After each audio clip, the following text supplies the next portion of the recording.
E fala, meus Bitcoiners, como que vocês estão? Sejam muito bem-vindos a bitcoinblock.com.br, a sua central de notícias blockchain. Eu sou o Arthur, do canal Cripto, trazendo mais um primeiro bloco de notícias, que é um quadro que eu faço aqui no canal, comentando as notícias mais importantes e relevantes que estão acontecendo nas criptomoedas e no mundo. E como sempre, antes de começar, galera, esmaga esse like, não esquece de verificar a sua inscrição. Bitcoin caindo, criptomoedas derretendo por conta de motivos geopolíticos. Eu vou explicar tudo o que você precisa saber sobre os conflitos que estão acontecendo entre Israel e Irã e que começaram na tarde dessa última terça-feira. Além do mais, a gente teve na segunda-feira a divulgação aí, falas do presidente do Banco Central, Jerome Powell, que também estão impactando negativamente o mercado. E a gente vai entrar um pouquinho mais sobre probabilidades, o que foi dito, o que o mercado espera. E para finalizar, a gente vai falar sobre a votação dos credores da FTX, como que está o plano de restituição, se você aí é uma das pessoas que foi lesada pela falência da corretora, o que você pode esperar a partir de agora. Então, esmaga o like, verifica a sua inscrição aqui no canal. Pessoal, o Bitcoin aí abaixo dos 61 mil dólares. Parece que o UpTuber foi por água abaixo. O que está acontecendo? Bitcoin caindo aí 4% e derrubando todas as criptomoedas praticamente. Ethereum nos 2.400 caindo 5%, Solana caindo 7%, BNB caindo 5%. A Tom caindo aí mais de 8%. E o motivo dessa queda, pessoal, proteção de capital. O Bitcoin cai por conta da escalada da guerra entre Israel e o Irã. E não só o conflito especificamente, o ataque que o Irã fez contra Israel agora na tarde dessa última terça-feira, dia 1º de outubro, mas também sobre a possibilidade de outros países entrarem nesse conflito. Tudo começou na manhã dessa terça-feira, quando a queda começou a se potencializar e o Bitcoin foi para baixo dos 63 mil dólares, após a Casa Branca ter falado que tinham indicações de que o Irã estava se preparando para lançar um ataque de mísseis balísticos contra Israel. E horas depois, as forças lá da defesa de Israel confirmaram que esse ataque ele tinha ocorrido. A gente tem até o mapa do ataque aqui embaixo, ó. A gente vê essas regiões vermelhas aqui, foram as regiões aí afetadas, certo? E isso fez com que o Bitcoin caísse e chegasse lá próximo aos 60 mil dólares. E ele já estava sendo pressionado pelas falas do Powell, que prometeu cortes na taxa de juros menos agressivos nas próximas reuniões. E obviamente, né, guerras causam medo nos mercados, fazem os mercados reagirem negativamente. E em abril a gente teve um ataque similar também, quando o Irã lançou aí 200 drones e mísseis contra Israel. Foi um ataque mais lento, um ataque onde os mísseis levavam cerca de 2 horas para chegar e praticamente todos foram interceptados.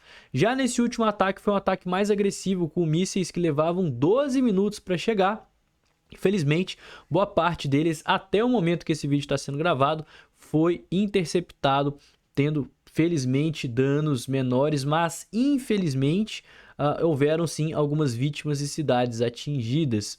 E a grande questão que a gente precisa colocar aqui é o que os mercados costumam fazer. A gente tem um índice de risco geopolítico, então aqui tiveram vários eventos aqui geopolíticos e o seu risco de guerra.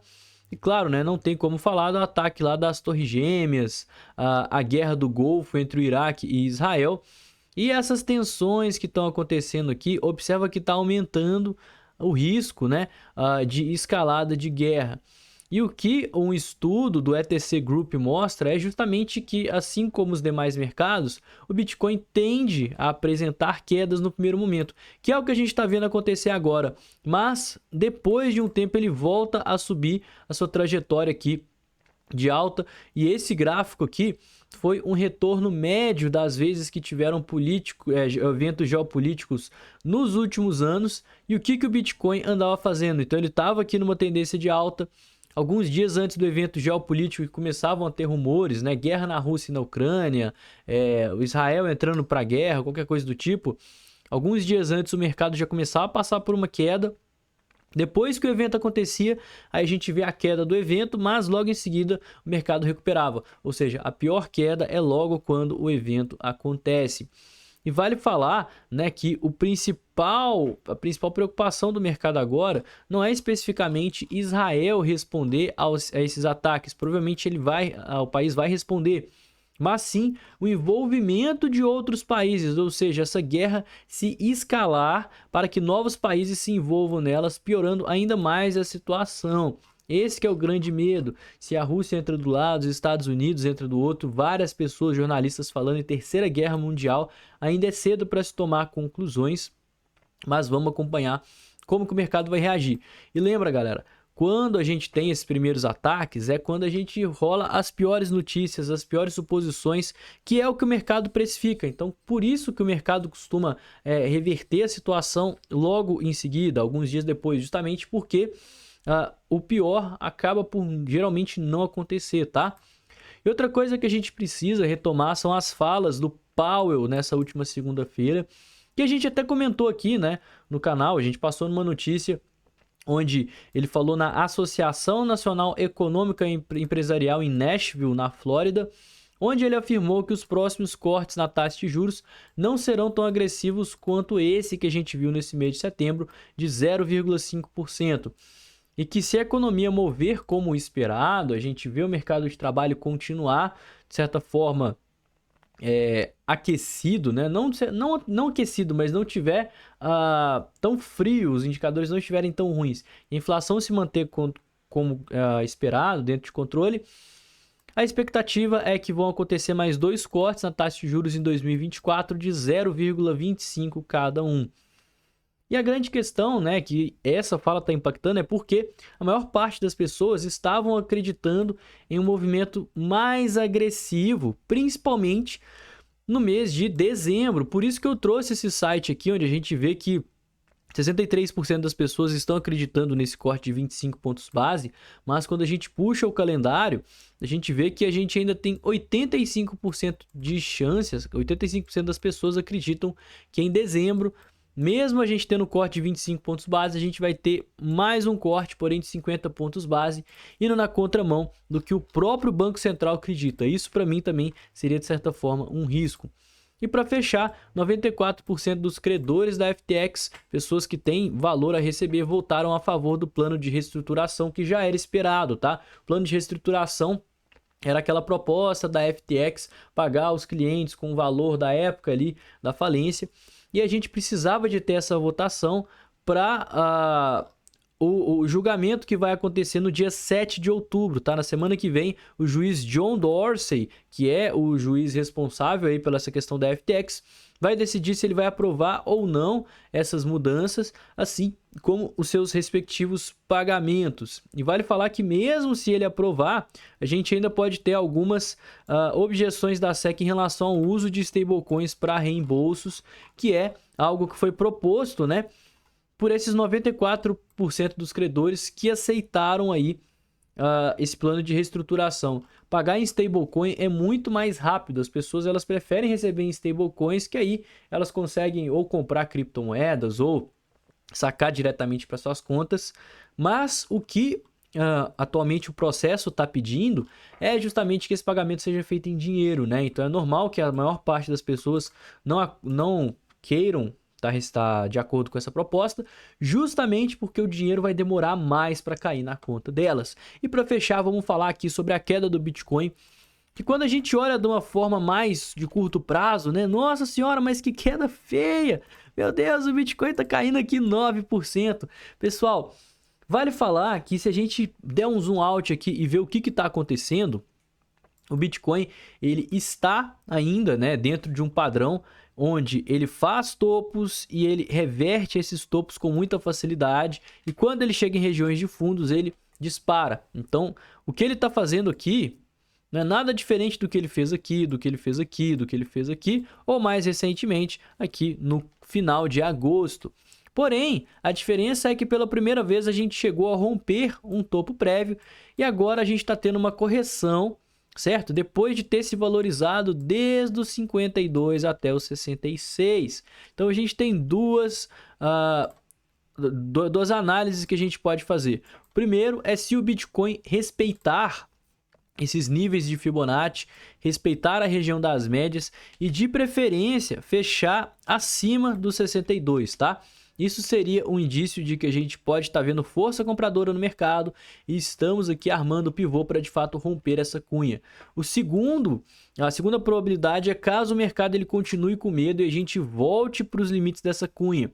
Nesse caso, a gente pode voltar aqui no 57K. Por quê, cara? Por que você está falando entre o 62 como uma região importante e o 57? Justamente porque quando a gente puxa as liquidações dentro da corretora, os principais pontos de liquidação são justamente a região aqui próxima ao 62, qual a liquidez já foi preenchida nessa queda. Por isso que a gente teve um volume muito expressivo agora, um volume muito grande entrando aqui, ó. E o próximo ponto é o 57K, que é onde a gente tem aquele fundo prévio, nível de 618 de Fibonacci.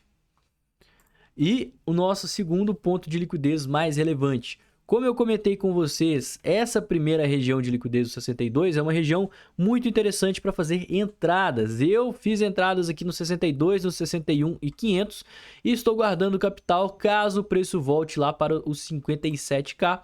O que, como a gente viu, né, a maior parte dos eventos, a queda principal acontece ali nas primeiras horas, depois que a notícia realmente espalha, tá? Então, Israel respondendo o Irã, tudo isso o mercado acaba que precifica já logo que o conflito acontece. Então pode ser, né, que a gente esteja vendo a pior queda acontecer agora, similar ao que aconteceu das últimas vezes, certo? Por exemplo, aqui em julho, ou então aqui em abril, esses movimentos de queda foram justamente movimentos geopolíticos, movimentos de conflitos, de guerra. E olha como que o mercado se recuperou ali poucos dias após, e o fundo, a mínima, geralmente foi na hora da notícia e nas horas posteriores. Olha só, a gente começou a cair desde os 66K, já caímos 9%.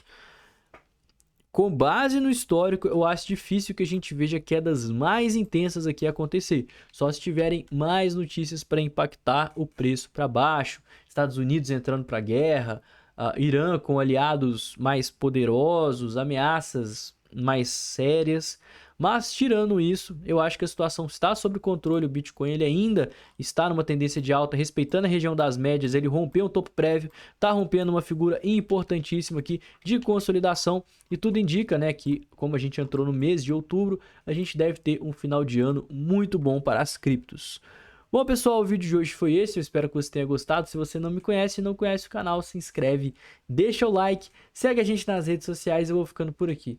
Tenha um excelente dia e uma ótima semana. Valeu, galera. Falou!